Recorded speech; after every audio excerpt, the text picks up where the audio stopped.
Have you ever been in an accident that wasn't your fault? Well, I have, and the other guy won the claim and claimed whiplash, and I couldn't prove a damn thing when it came to him being responsible for the accident. And that's why products like this are so important. And this one here is the new Nextbase 422 GW dash cam. And guys, if you're finding me for the first time, consider subscribing if you like tech reviews and loads of other tech related stuff. Anyway, are you ready? Let's go. So I'm going to break this video down into three sections. First, we'll look at the design, then the usability, then the video quality. So I'll show you some video samples of this and the rear camera attachment as well. And then at the end, we'll look at the awesome features. So let's start with the design.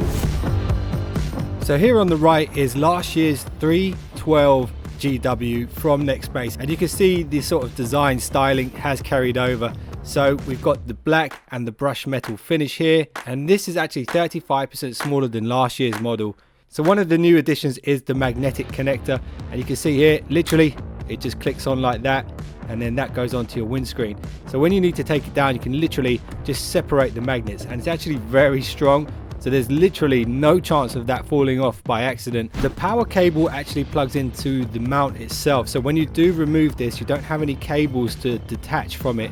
The new design of the suction cup mount actually allows the dash cam to sit a bit higher up and not hang down as far. So you can really see that here, the difference in height of the mounts with the cameras attached to them. So that's a great thing. You don't want to take up too much windscreen space.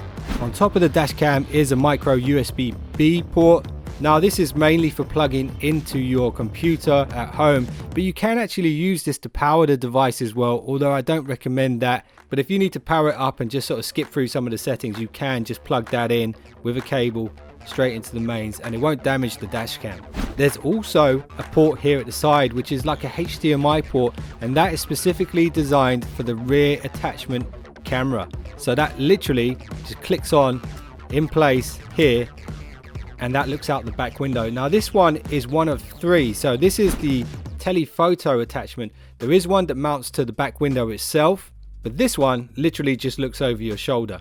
On the side here, you can see the micro SD port. Literally just pop a memory card in there. And if you're wondering which memory card to get, Nextbase actually sell their own SD card. So I do recommend getting one of those. That way you have no issues with the compatibility of the SD card. So this is the back of the dash cam, and you can see here, you got two microphones. You got a button here. This is the protect button. So when you push that, it will capture the footage and store it in a separate file so it's not overwritten.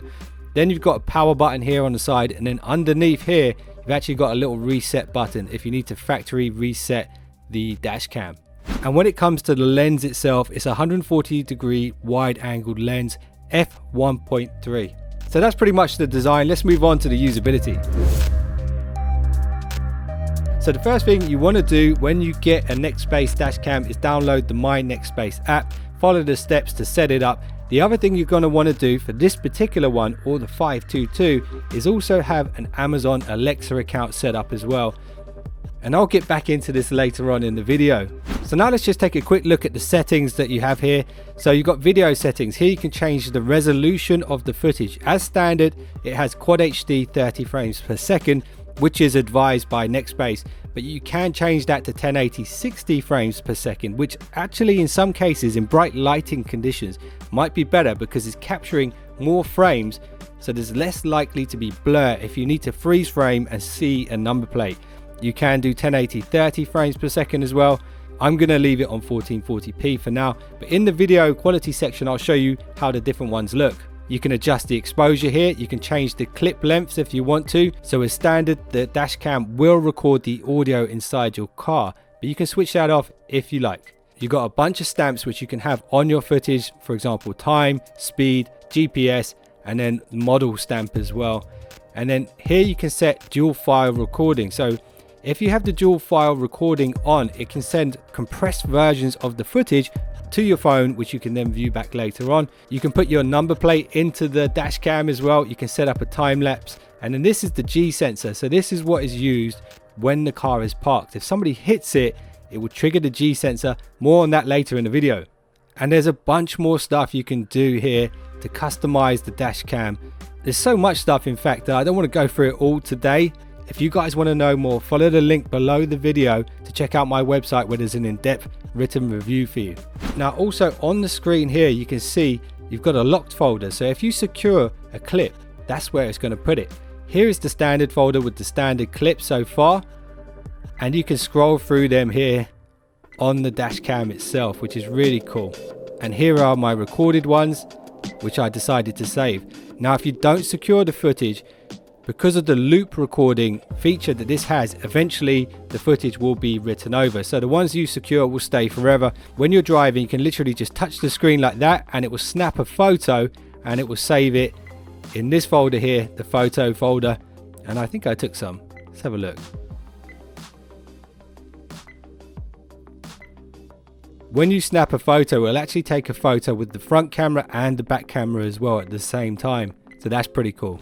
Now, as well as all of the features that you have on the device itself and on the mobile app, there's also a desktop app called My Nextbase Player, where you can actually stitch together your footage and get a closer, more detailed look at the footage as well. So when it comes to installing this dash cam, it literally took me about 10 minutes. It was actually very easy to do. They provide you a nice little tool here to sort of pry up the upholstery, and I literally just ran the cable down the side of the waterproof ceiling around the door, then under the carpet to the cigarette lighter port. One bit of advice I can give you here though, guys, is if you're not feeling confident about doing it, there is a direct wire into the fuse box, and if you go to Halfords or somewhere like that, they'll actually fit it for you for a few extra quid. So it might be worth doing that if you're not very confident about doing it yourself. Give it a go. If you mess it up, then just go down Halfords and have a word. All right, now let's move on to the video quality section.